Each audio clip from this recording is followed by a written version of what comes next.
Well, what's up again there, guys? Brian here at 3TR, and just like most YouTubers that review games or movies for 2018, I decided to share my personal list of some of the best movies that I saw this year.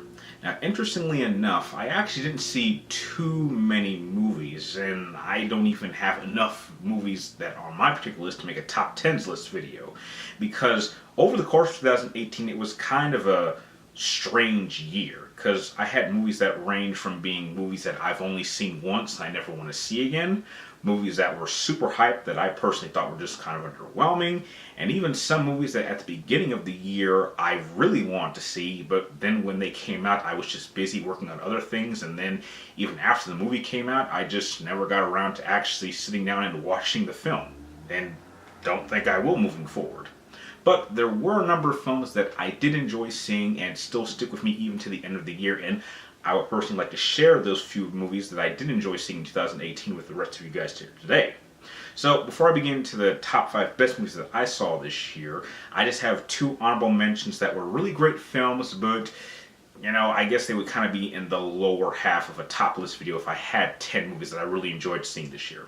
Now, the first honorable mention just so happens to be a really rare type of movie that I generally am not a big fan of since they're starting to be more popular, and that's just how happens to be Christopher Robin's. Now, I'm one of the few, I'm one of the few old school Disney fans that is just not a fan at all of Disney taking these old classic animated movies and trying to make them live action.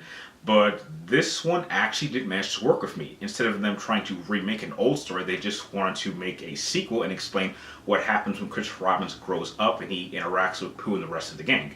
And I really thought that though the story did end up being a little bit too predictable at times, I still had an enjoyable time seeing this, and it did manage to pull on some heartstrings that I've had since I was a child, and that's very difficult for most movies to do. But heck, it's Disney, so I guess if anyone would be able to pull it off, it would be them.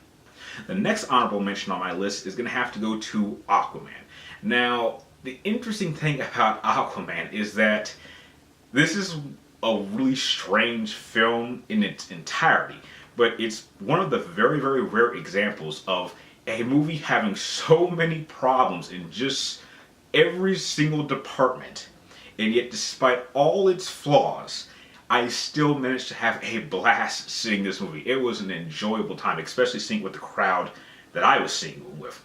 But again, that might just be due to the fact that the most or majority of the DCEU films up to this point have been just total shit. So I guess if you see like years and years of shitty movies and then you actually see one that's not that bad, it makes it seem like that movie is that much better, even though it's still kind of a mess. But again, I still enjoyed Aquaman. I had a fun time with it, despite its massive amount of flaws. So, now jumping into the number 5 best movie that I saw in 2018, and that just so happens to be Ready Player One. Now, I thought that though the book is still a superior version of the story, I think that what they did with Ready Player One was still pretty well done. Visually, I think it absolutely captured the experience of what it would be like to visit a virtual world like Oasis. I think that though it certainly made a number of significantly story changes, I think that they kind of at least succeeded in telling the kind of point that Ready Player One wanted to tell. And I overall thought the performances and the direction and pretty much everything about the film in terms of a fun factor in being really a major callback to the 80s was very well handled. And just like Aquaman, I had a blast seeing this movie. Going into number 4, I'm going to have to go with a movie that I gotta admit, I was not expecting to enjoy it as much as I did. And that film just so happens to be Deadpool 2.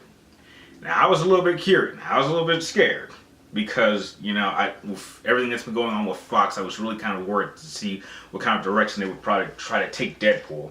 But I'm happy to say that though it's not quite as good as the first film, I think it did make a couple of improvements, and it did overall end up being a movie that is at least somewhat on par with the first film, but just slightly above it. Still had a lot of fun. Ryan Reynolds as Deadpool was absolutely perfect casting. I thought that some of the cameos, especially with some of the special casting, I thought were spot on. I thought some of the humor bits were awesome.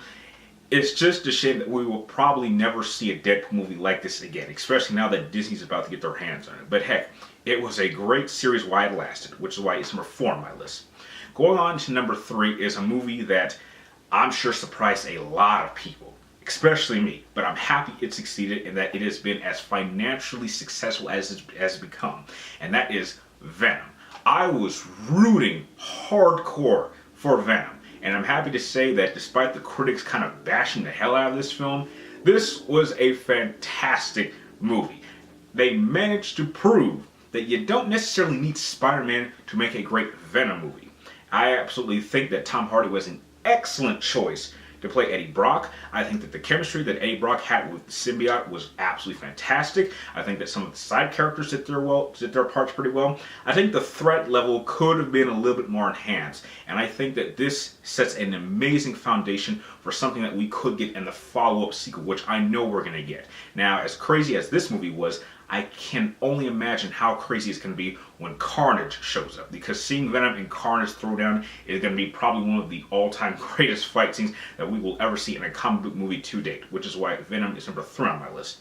Going on into number 2 is a movie that was quite recently, and despite its particular style of film, I was shocked just how awesome it was. And that just how happens to be another movie from Sony, that being Spider-Man Enter the Spider-Verse. I stated this in my review for the film. This is without a doubt my second favorite Spider-Man focused film, just below 2004's Spider-Man 2. It was that good. I did not anticipate that you could have all these different Spider people and be able to make a film that had as much heart, as much style, as much action, and make enough changes that it didn't feel like it was forcing some sort of diversity, because that seems to be an issue that a lot of franchises have been dealing with lately. But I thought that this film managed to handle it with flying colors. Though I'm not sure if it's going to do too well in the box office, because I know that it did.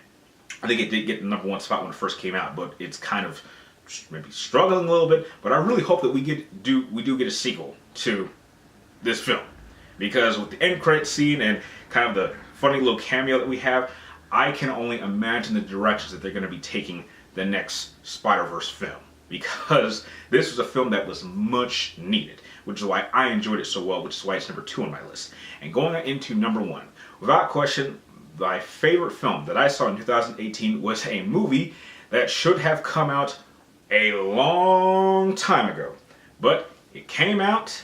It was well worth the wait, it didn't waste my time, and it managed to do a number of things that even I didn't expect. And that was The Incredibles 2.